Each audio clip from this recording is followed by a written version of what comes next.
Hey everybody, welcome back to the Review Revolution. Today we're going to take a moment and look at the Marvel Legends Punisher. Only at Walmart. Only at Walmart.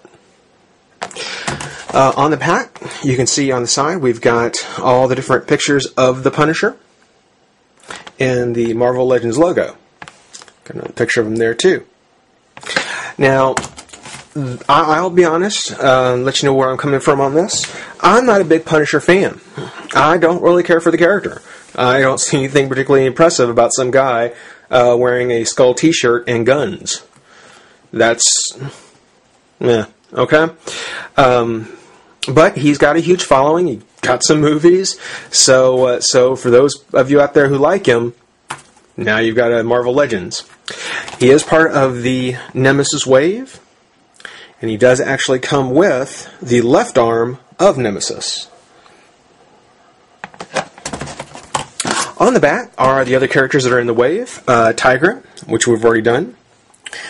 The Punisher. Now, he does have a variant version, which I didn't really care for. I'm going to go ahead and stick with the one that I've got here. Black Bolt, Daredevil, Nova, and the Beast. And here's a picture of Nemesis. Pretty cool. Read up on his bio, says that even the most vicious criminals have nightmares. Not that they'd ever admit it, but Frank Castle is the one bad dream they all share. There's not a made man in New York that hasn't spent at least one night plagued by visions of a black-clad silhouette surrounded in the smoke of a burning building. That white skull resolves from the smoky background, and Castle's thin-lipped, square-jawed face moves towards him. Lit from above by avenging flame, he's a man lost in war, fought alone. A man for whom justice and peace mean less than nothing, while criminals remain in the world. He's a man who has worked for years to be the dark figure that bears down on every scumbag's worst nightmare. When I read that, I can't help getting over the image in my mind of guys sitting in the room coming up with characters, and someone putting out the idea of he'll be Batman with guns, and everybody else going, great idea. I just don't see it. I don't get it. The Punisher is not a character that I really care about. I understand he's a man who's lost his family. He's out there to kind of avenge what's happened.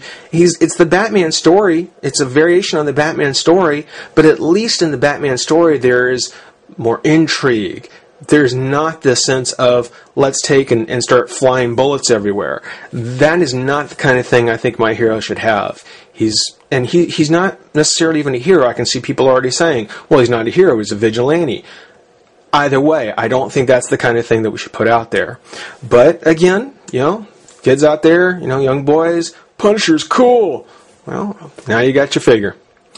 Take a moment, pop him out of the pack, see what he looks like. Be right back. Alright, now that the little rant is over and we've got him out of the pack, let's take an actual look at the figure. Now, looking at the Punisher, it does look as though that this is definitely the movie interpretation. The box is showing a 2007 date, so I don't doubt that that really is what they were trying to go for. Taking a look at him, overall the paint application isn't too bad. There's a little bit here, but overall not bad. The black and the gray all seem to go through very well. Doesn't look like there's a whole lot of overpaint or pooling. So, I'm pretty happy with the paint for the most part. The sculpt, now, I don't know if this is let me correct myself, I don't know if this is because of the paint or if this is because of the way the figure's put together, but this piece right here kind of gives him this sort of off-center sort of feeling. I don't know if that's supposed to be that way or if that's just me, but that line that's coming off from the skull, something about it just seems to make it look a little wonky. But on the sculpt, probably the biggest thing that I've got a problem with is the Punisher's face. And I know I brought this up with Tigra. I'm going to bring it up here again with the Punisher, but for a completely different reason. When it comes to kind of generic humans, especially the human character, superhero characters, there seems to be this sense that they've never really got a consistent look on them. Every time a new artist comes in, of course, there's a new interpretation, but sometimes it just goes so far off that it's almost a completely different person. So as far as Frank Castle goes, there's nothing about this face that looks like the Frank Castle to the comics to me. Now, I mean, I didn't read it for a while, but when you think of the Frank Castle, I think of the longer, windswept hair, and not this kind of greased back kind of punk look.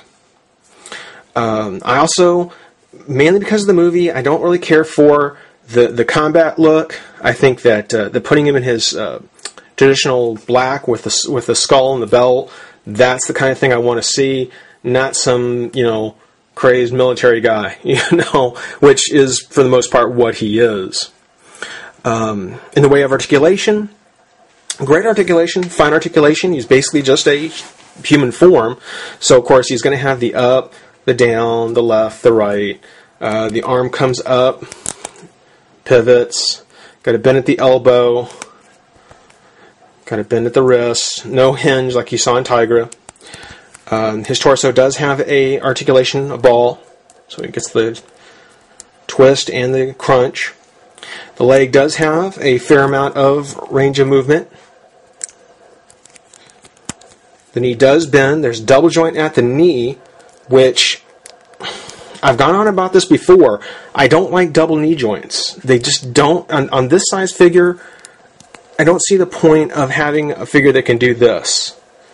I don't understand that. That, to me, I don't know why you would want to have a figure that can do that. It's really not needed. There's a pivot at the boot and at the ankle. So overall, as far as the figure goes, the articulation goes, it's fine. As far as the paint application goes, it's a matter of taste. Which Punisher do you prefer? I want something a little more traditional, something a little more comic book. This is something more like from the movie. I think that the face, no matter who you are, we should really kind of want a little bit more consistency in the face. In the way of accessories, he's the only one that really comes with a lot, and in that case, he comes with 3. First is a pistol that does go in his holster. So, of course, small sidearm.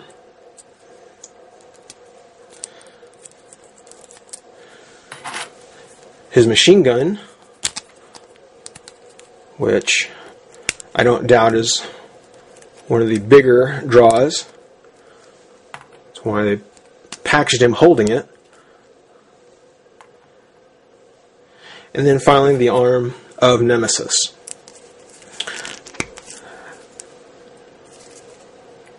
So, like I said earlier, I'm not a big Punisher fan. I don't really care for the character. There's nothing about him that interests me. So his character, his figure is not going to really interest me all that much either. It is part of the wave, and certainly one that I would say pick up, unless you can get the part separate. Otherwise, if you're a Punisher fan, there you go. There's a variant of him, which again I decided to pass on, which tells you, how bad that variant was. But this has been a review revolution, not one of the better ones. I'm sorry, guys. I'll certainly work harder on the rest. Saying thanks for watching. Make sure to rate, comment, subscribe, and join the revolution. Thanks a lot.